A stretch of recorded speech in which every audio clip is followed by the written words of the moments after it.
We walk on a very thin crust. Above us, everything is predictable. It's paved. You can see it. It makes sense. But right under our feet, where, the sun never touches the earth, there's a hidden world. And it operates completely outside of our rules. Right. And tonight, for this deep dive, we're opening a set of files, 3 really distinct accounts, all of them incursions from that subterranean darkness. Okay, so our mission here isn't just to tell these terrifying stories, right? No, not at all. We want to get at the mechanisms. We want you to understand how this hidden world fights back. What are its weapons? And more importantly, what are the really surprising, almost low-tech ways that our world has learned to fight back, sometimes by total accident? Exactly. So let's get into it. The first account is it's chilling. It's about a man whose whole life was the black arteries beneath the city. A veteran drain worker. Yes. He knew every bolt, every pipe. And his meticulous nature, well, is what puts him right in the path of something ancient. So the initial call, it was completely routine, just flooding after some heavy rain. Nothing to worry about. But his professional eye, it immediately spots something wrong, a critical anomaly. The water level is way too high. How high are we talking? 5 inches above what the engineering could sustain. That signals a massive artificial blockage. This wasn't just, bad drainage. Someone did this, or something. Something did this. And what's so fascinating is this collision of the mundane and the monstrous.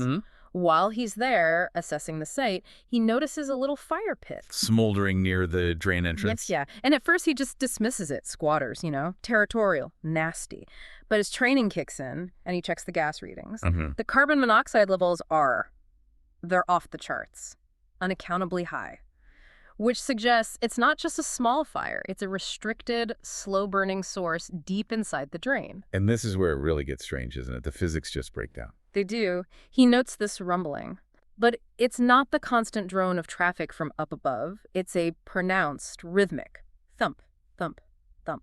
Vibrating through the wall. He traces it to a makeshift dam of rubble, but the real terror is right next to it. The wall. The solid concrete tunnel wall has been cleanly blown out, and the force, you can tell from the jagged edges, it wasn't an explosion. It was immense pressure from the inside. Pushing its way out. It leads to this new passage just dug straight through compressed earth. Now, this detail is crucial for you to understand. This creature, whatever it is, it operates with incredible force. But it's selective. It was trying to breach the city's defenses. The concrete stopped it, but only temporarily. And he decides to go in. He has to. He needs verifiable evidence, to force a real city repair. That's just the kind of guy he is. So he ventures into that dirt tunnel. The smell is thick, metallic. And the rhythmic vibration, the thump, thump, thump.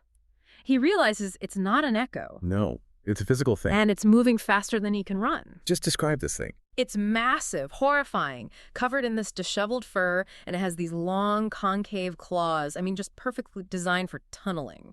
But the detail that just gets me, the one that tells you everything. It was headless. Headless. Just pure brute force, filling the tunnel perfectly, driven by nothing but instinct and vibration. So he's cornered. It's over. He's facing certain death. And in that moment of just absolute surrender, he does something he's not supposed to do. He lights a cigarette, a forbidden lucky strike. And what happens next is just unbelievable. The thick, noxious cloud of nicotine smoke, it causes the creature to hesitate. Its breathing gets erratic. It groans and it shuffles away. It's defiant, but it's retreating. It's retreating from the smoke. So the real takeaway here isn't just the monster, it's the defense strategy.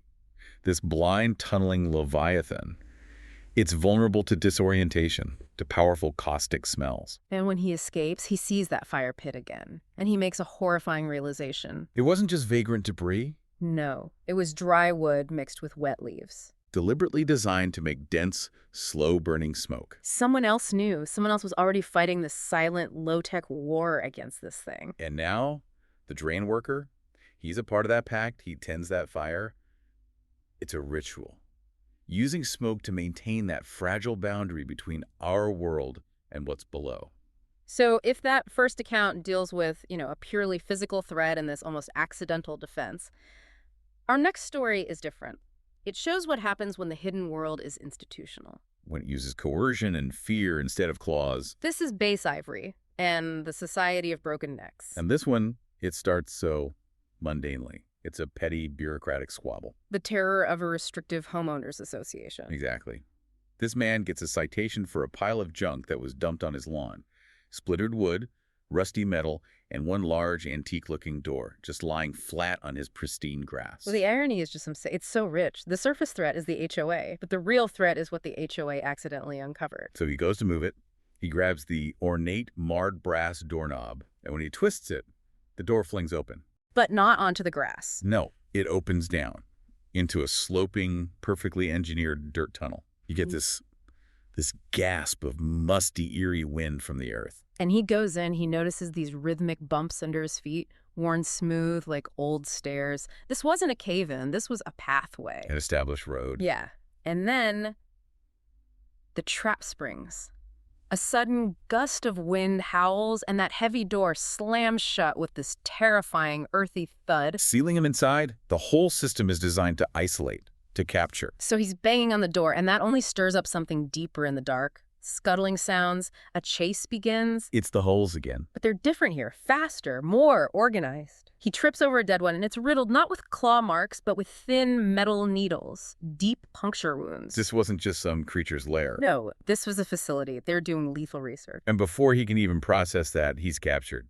A guard in some kind of sci-fi exoskeleton suit. A tech fit, they called it.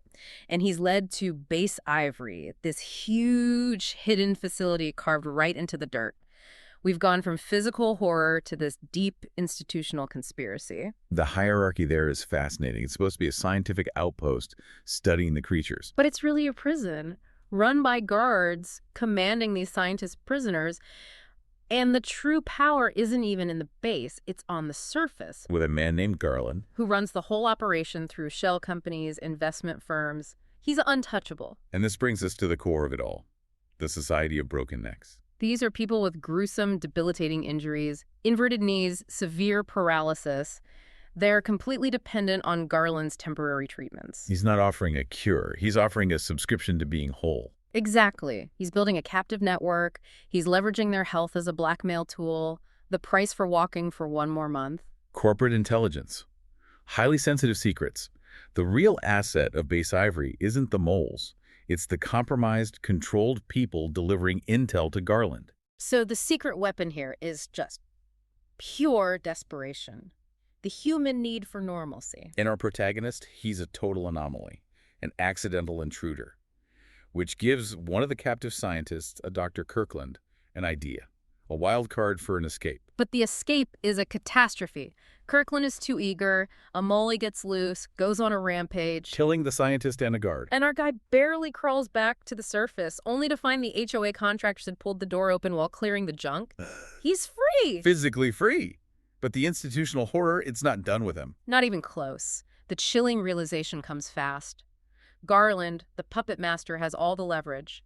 The second our protagonist escapes and threatens the operation. Garland flips a switch. The nerve damage returns, the temporary cure is revoked, he's re-paralyzed, stranded, and then the legal papers are served. Implicating him in the very corporate espionage he just witnessed. Garland makes him an example. A lesson.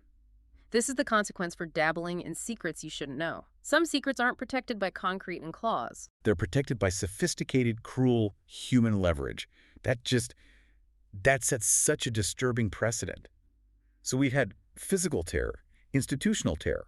What happens when the horror is completely intangible? A siege waged only on the mind. With sound itself as the weapon. This brings us to our most isolated file, the cold silence of Station Polaris. The setting is everything here. An isolated Arctic research outpost. The relief team arrives, and the facility is immaculate. But the 4 researchers inside have starved themselves to death, locked in the secure lab. The thick steel door is latched from the inside, covered in deep scratches, and there's this terrifying scrawl, "Don't open." The question is immediate. What were they keeping out? Or what were they keeping in? The first thing they find is that the comms array was smashed.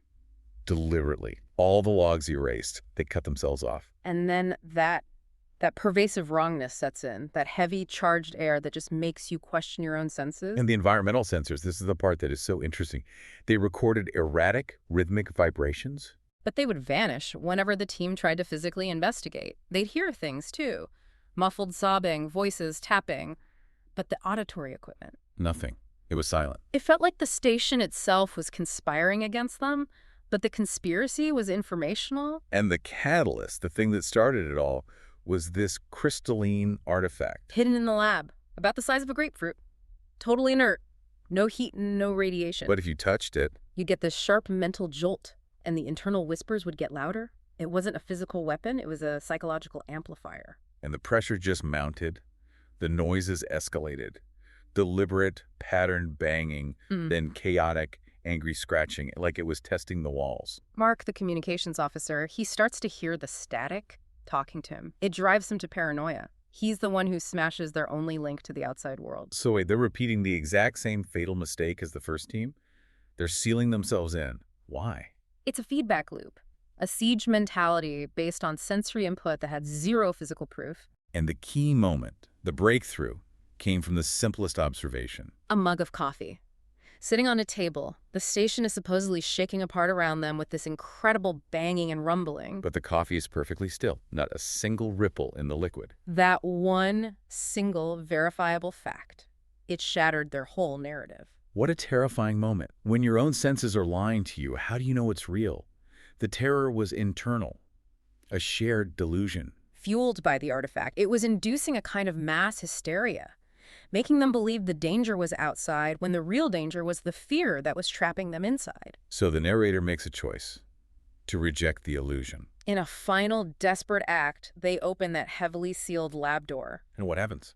Instantly, the noise just collapses into a suffocating, absolute Arctic silence. No creature, no sign of life, just snow. The silence was the proof. They were locking themselves in against nothing. Against fear itself. The team survived, but you can't go through that unchanged. No. The price was psychological. Eliza moved as far away as she could. Mark, consumed by his paranoia, he just vanished. Ending artifact. Too dangerous, they hid it away in an unmarked location. The narrator is just left haunted by the whispers that drove them all to the edge. So tonight, in these files, we've seen three very different kinds of horror. A physical monster held back by smoke. An institutional network that weaponizes health. In an internal siege in the Arctic where the enemy was just the illusion of fear, amplified by a strange crystal. What connects them all, when you really look at it, isn't the monster. It's not the claw or the corporation or the crystal. The greatest danger was their proximity to forbidden knowledge. Absolutely. The cost of knowing is catastrophic, even when you survive. The drain worker has to live in silence, tending his little fire. The man from Base Ivory is re-paralyzed, incriminated. And the Polaris researcher is forever haunted. Haunted by the knowledge that the silence after the banging stops. That might not be peace. It might just be a different kind of terror. So, what is the true cost of knowledge? And how much of what you accept is reality? Your safety, your health, the solid ground under your feet? How much of it is just an elaborate trap designed to keep us exactly where we are? Safe from the things that dig in the dark. Or worse, the things that only whisper inside your head. The most dangerous truth is often the one you realize far too late.